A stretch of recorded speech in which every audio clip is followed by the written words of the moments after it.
పశ్చిమాసియాలో ఉద్రిక్తతలు మరింత తీవ్రమయ్యాయి. శ్రీలంక తీరంలో ఇరాన్కు చెందిన యుద్ధ నౌకను అమెరికా ముంచేసింది. ఈ దాడిలో 87 మంది జలసమాధి కాగా మరో 100 మంది వరకు గాయపడ్డారు. అయితే మరోవైపు ఇరాన్కు చెందిన అణు ప్రాజెక్టులే లక్ష్యంగా ఇజ్రాయెల్ క్షిపణుల వర్షం కురిపించింది.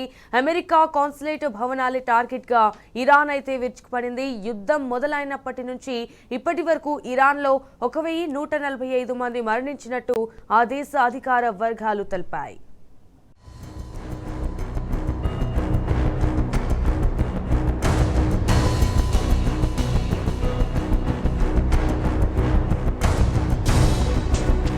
పశ్చిమాసియాలో 5వ రోజు అమెరికా ఇజ్రాయెల్ దాడులు, ఇరాన్ ప్రతిదాడులతో ఉద్రిక్తతలు కొనసాగాయి. ఈ భీకర దాడులు కొనసాగుతున్న వేళ శ్రీలంక తీరంలో ఇరాన్కు చెందిన శక్తివంతమైన యుద్ధనౌక IRIS దేనాపై అమెరికాకు చెందిన సబ్మెరైన్ ఒకటి భీకర దాడులు జరిపింది. దీంతో ఆ నౌక మునిగిపోయి 87 మంది మరణించారు. మరో 100 మందికి పైగా గాయపడ్డారు. ఈ మేరకు శ్రీలంక నేవీ ధృవీకరించింది. నౌక నుంచి రక్షించిన వారిని దవాఖానాకు తరలించినట్లు అధికారులు తెలిపారు. అమెరికా ఆంక్షల జాబితాలో ఉన్న ఈ యుద్ధనౌక భారత్లో జరిగిన ఓ నేవీ కార్యక్రమంలో పాల్గొని తిరుగు ప్రయాణమైంది. ఇరాన్ యుద్ధనౌకను తామే ముంచేశామని అమెరికా ప్రకటించింది. హిందూ మహాసముద్రంలో ఆ నౌకపై సబ్మెరైన్ టార్పిడోలతో దాడులు చేసినట్లు వెల్లడించింది. రెండో ప్రపంచ యుద్ధం తర్వాత శత్రు దేశంపై ఈ తరహా దాడులు ఇదే తొలిసారని పేర్కొంది.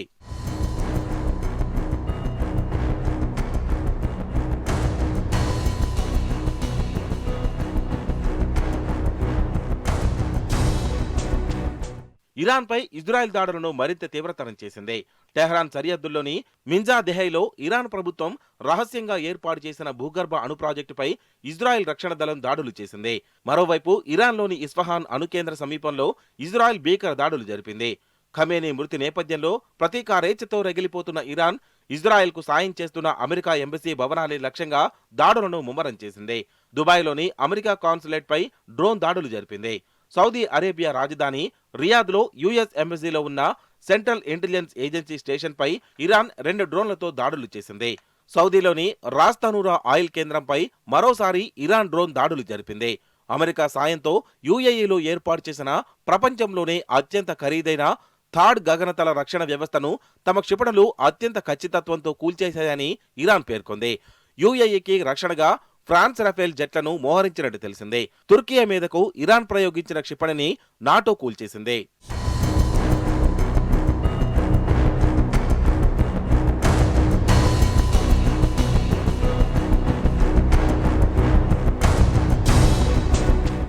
ఇరాన్పై ఇబ్బడి ముబ్బడిగా దాడులు చేయడంతో అమెరికా క్షిపణి నిల్వలు అంతకంతకు అడుగంటిపోతున్నట్టు తెలిసిందే.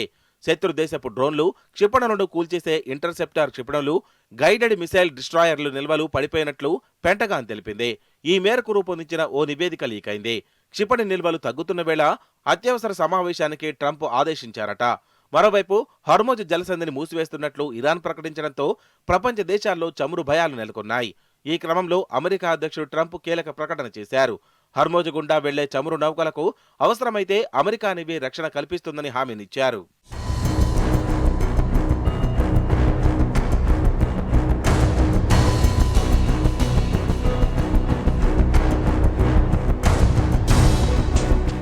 ఇరాన్లో ప్రజా తిరుగుబాటును ప్రోత్సహించేందుకు అమెరికా పథక రచన చేస్తున్నట్లు వార్తలొస్తున్నాయి. ఇరాన్, ఇరాక్ సరిహద్దుల్లో చురుగ్గా ఉన్న కుర్దులకు ఆయుధాలు ఇవ్వాలని, తద్వారా దేశంలో ప్రజా తిరుగుబాటు పెంచాలని అమెరికా నిఘా సంస్థ CIA ప్రణాళికలు సిద్ధం చేసినట్లు మీడియాలో కథనాలొచ్చాయి. ఇందులో భాగంగానే ఇరాన్ విపక్ష గ్రూపులు, కుర్దిష్ నాయకులు అమెరికా అధికారులతో చర్చలు జరుపుతున్నట్లు సమాచారం. ఇరాన్పై ఇజ్రాయిల్, అమెరికా సంయుక్త దాడులపై పాకిస్తాన్ రక్షణ మంత్రి ఖవాజా ఆసిఫ్ స్పందించారు. ఈ యుద్ధంలో ఇజ్రాయెల్ విజయం సాధిస్తే భారత్, ఆఫ్ఘనిస్తాన్ ఏకమై పాక్ను లక్ష్యంగా చేసుకునే అవకాశం ఉందన్నారు. పాక్ను సామంత దేశంగా మార్చేందుకు ఇజ్రాయెల్ కుట్ర పన్నుతోందని, ఈ కుట్రలో భారత్ భాగస్వామిగా మారిందని అక్కసు వెళ్లగక్కారు.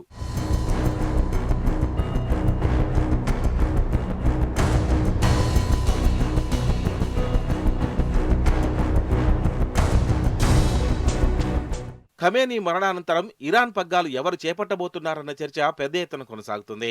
ఈ క్రమంలో దేశ తదుపరి సుప్రీంగా ఖమేనీ కుమారుడు ముజ్తబా ఖమేనీ ఎన్నికైనట్లు ఇరాన్ ఇంటర్నేషనల్తో పాటు ఇజ్రాయెల్కు చెందిన పలు మీడియా సంస్థలు వెల్లడించాయి. అయితే ఈ వార్తలను ఇరాన్ ప్రభుత్వం ఖండించింది. మరోవైపు ఇజ్రాయెల్, అమెరికా దాడుల్లో మృతి చెందిన ఖమేనీ అంత్యక్రియలు వాయిదా పడ్డాయి. త్వరలోనే మరో తేదీని ప్రకటించనున్నట్లు ఇరాన్ ఇస్లామిక్ ప్రాపగేషన్ కౌన్సిల్ వెల్లడించింది. ఖమేనీ జన్మించిన ముషాద్ నగరంలోనే ఈ అంత్యక్రియలు నిర్వహించనున్నట్లు ప్రకటించింది.